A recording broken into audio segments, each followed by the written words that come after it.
Prenons à présent les critères qui déterminent le pervers narcissique, critère numéro 6 au numéro 10. Alors, au sixième critère, il invoque des raisons logiques pour déguiser ses demandes. Le manipulateur sait ce qu'il veut et il fera tout pour arriver à ses fins, comme masquer ses demandes sous des prétextes ou arguments logiques. Voici un exemple concret. Étant sur le point de construire un nouveau bâtiment, je lui ai demandé qu'on annule notre projet. En effet, la situation se détériorait de jour en jour. De plus, je me suis retrouvée enceinte accidentellement de mon 4e enfant et je ne me sentais plus l'énergie pour me lancer dans un gros chantier. J'étais vidée. Il s'est énervé et m'a donné toutes sortes de raisons logiques, j'en conviens, qui m'ont poussée à continuer les démarches. On sera bien là-bas. Je serai moins stressée. Et puis tu auras un boulot à domicile. En fait, le local commercial pour mon activité était prévu au rez-de-chaussée. Ce sera plus facile pour t'occuper des enfants. Et puis aussi, on a déjà signé avec l'entrepreneur, donc renoncer à la construction, ce serait payer 10% de frais pour rien, etc., etc. Il voulait ce bâtiment énorme, contemporain et très bien situé, juste pour améliorer encore une fois son image. Le pauvre bougre, moins d'1 an après notre emménagement dans ce splendide lieu, le procureur du roi décidait qu'il ne pouvait plus approcher du domicile. Critère numéro 7.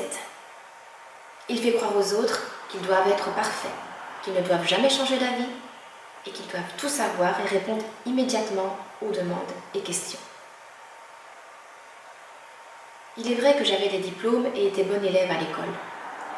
J'avais aussi la capacité d'aller chercher les réponses aux problèmes quotidiens, aussi bien techniques que psychologiques. Cette qualité m'a permis de pallier à son manque de compétences, à lui, et aussi à éviter pas mal de conflits car je trouvais toujours la solution. Inutile de vous dire que j'étais extrêmement fatiguée après 24 ans passés avec lui. Mes symptômes psychosomatiques étaient omniprésents et maintenant j'en connais la cause. Je voulais être parfaite sur tous les points afin de ne générer aucun conflit, toujours présente pour mes enfants et pour lui. Aujourd'hui, c'est sur ce point que je dois travailler le plus, accepter mes échecs, ne plus viser l'excellence tout le temps et penser à moi. Dur, mais je suis sur le bon chemin. Le critère numéro 8, c'est il met en doute les qualités, les compétences, la personnalité des autres. Il critique sans en avoir l'air et dévalorise et juge. Le manipulateur aura une réaction de rejet profond face aux personnalités dominantes, surtout les personnes qui obtiennent naturellement le respect et l'estime des autres. Résultat que les manipulateurs tentent de forcer d'une manière malsaine. Il est vrai qu'il critiquait tout le monde, tout le temps, surtout les personnes que j'admirais ou mes amis, le peu qu'il me restait et que je devais voir en cachette d'ailleurs. Ce qui me choquait, c'était son mépris pour le monde entier. Il riait et se moquait des autres et prenait les enfants comme complices de ses médisances. Personne n'était assez bien à ses yeux, sauf peut-être des collègues féminines ou clientes sur son milieu de travail. Mais là, je sais que c'était pour me rendre jalouse. Malheureusement pour lui, je n'avais pas ce défaut d'envier ou d'être jalouse. Le manipulateur dira souvent « Cette personne n'est rien sans moi. Je lui ai tout appris. » Il disait cela aussi au sujet de ses collègues, des enfants et surtout de moi quand je lui ai dit que je voulais mettre fin à nos relations. Le 9e critère, il sait faire ses messages par autrui. Face à une personnalité dominante ou qu'il a clairement identifiée, un manipulateur utilisera l'entourage commun pour arriver à ses fins. De préférence des personnalités faibles d'esprit qu'il contrôle parfaitement. Il pense avoir plus de chances pour faire vaciller le libre arbitre d'une personne, si cela venait de son entourage. Dans le milieu familial, il se servait des enfants, surtout ma fille qui avait 10 ans à l'époque, et qui, avant d'avoir acquis la capacité de discernement pour déceler son petit jeu, venait me faire des messages dictés par son père. Ce qui me dégoûtait le plus, c'est qu'il la manipulait, lui faisait du chantage, lui promettait des cadeaux, des sorties, etc., afin qu'elle agisse comme il l'entendait. Malheureusement pour la petite, ce n'était que des promesses non tenues. Aujourd'hui, je pense que c'est cet enfant-là qui a le plus de mal à se remettre des traumatismes encourus. Elle a encore quotidiennement des accès de colère et est très souvent agressive sans qu'elle en prenne conscience. Son père est passé d'un héros à un monstre en quelques mois. Le 10e critère, il sème la zizanie et crée la suspicion, divise pour mieux régner. Le manipulateur compartimente souvent ses relations sociales pour arriver à assumer plus facilement son masque social. Il interdit ainsi aux gens de son entourage de se faire un jugement sur ce qu'il n'est ou n'est pas. Le manipulateur dispose ainsi d'un meilleur contrôle de ses besoins. Il faut dire que le manipulateur veut être le moyeu de son environnement social. Tous les rapports passent impérativement par lui. Dans un couple, par exemple, ses amis ne deviendront jamais les amis de son conjoint ou du couple. Ce sont ses amis.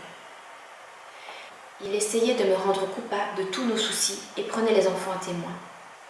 Cela, je ne pouvais le supporter, je lâchais prise pour qu'il gagne encore et toujours la partie, afin de protéger les enfants de ces ignominies. C'est, je pense, la raison principale pour laquelle je suis restée si longtemps avec lui. Je ne voulais pas de conflit, pas de division dans la famille, car je ne trouvais pas sain que les enfants aient à choisir entre leur père et leur mère. Je sentais leur malaise devant les manipulations de leur père. Aujourd'hui, je me dis avec du recul que j'ai eu tort, car en voulant les protéger, j'ai fait perdurer une situation invivable pour chacun de nous. Un autre détail par rapport à ce point pour identifier un manipulateur, c'est son mode de fonctionnement récurrent quand il ne contrôle pas une situation. L'esclandre et la fuite. Réaction lors d'une rupture, ou dans un ancien travail, situation difficile avec les parents ou proches, etc. Pour preuve, 2 jours après que l'assistante sociale de la police chargée d'aider les victimes m'a donné le nom de sa maladie, perversion narcissique, et m'a renvoyé sur le livre « Les manipulateurs sont parmi nous » d'Isabelle Lazaraga. De suite, je suis allée me documenter sur Internet. Merci Google. J'ai trouvé une vidéo décrivant les symptômes de ces malades. J'ai appelé les enfants qui, sans que je fasse de commentaires, m'ont dit « C'est comme papa ». Ce jour-là, j'ai pleuré sur ma vie passée. Tout ce que j'avais patiemment construit, mon rêve, une famille nombreuse, formidable, s'écroulait en quelques secondes. Mais après ces larmes, j'ai ressenti comme un bien-être. Un poids énorme me quittait. Je n'étais plus la folle, l'hystérique, la moins que rien.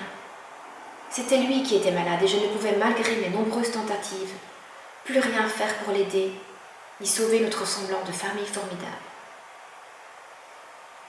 Il ne me restait plus qu'une chose à faire, le quitter le plus rapidement possible afin d'éviter des dégâts supplémentaires. 2 jours après avoir visionné cette vidéo, il savait que je savais, car je ne réagissais plus de la même manière. J'avais recouvré une once de confiance en moi et beaucoup de courage pour en finir rapidement. Il a laissé tomber son masque de gentil, qui soi-disant en passant devenait de plus en plus difficile pour lui à maintenir en place depuis plusieurs semaines. Il a pété les plombs, était comme possédé et a commis des faits qui ont justifié, enfin, sa détention au cachot après avoir fait un détour par l'hôpital pour suturer les plaies qu'il s'était infligées à lui-même. Quelques heures plus tard, après un interrogatoire durant plusieurs heures, les enfants et moi-même sommes rentrés chez nous, en état de choc et traumatisés. Notre seule crainte à ce moment-là fut qu'il rentre à la maison. Heureusement, et enfin, le parquet décidait de son non-retour. Depuis, nous ne l'avons plus revu. Il a bien, comme le mentionne le critère numéro 10, choisi l'esclandre et la fuite, le jour où il a su que je savais, et que j'avais enfin pu voir derrière son masque la véritable personne qu'il était réellement. D'ailleurs, il me connaissait bien et il savait que je ne reviendrais plus jamais le chercher. Il a même pu tenter de nous manipuler, enfin de façon directe, car il continue malgré tout son travail de manipulation depuis 3 ans, par l'intermédiaire de la justice, du notaire pour la liquidation matrimoniale et autres, tout ça à distance. En ce qui nous concerne, il s'est plutôt empressé de retrouver une autre proie, la pauvre.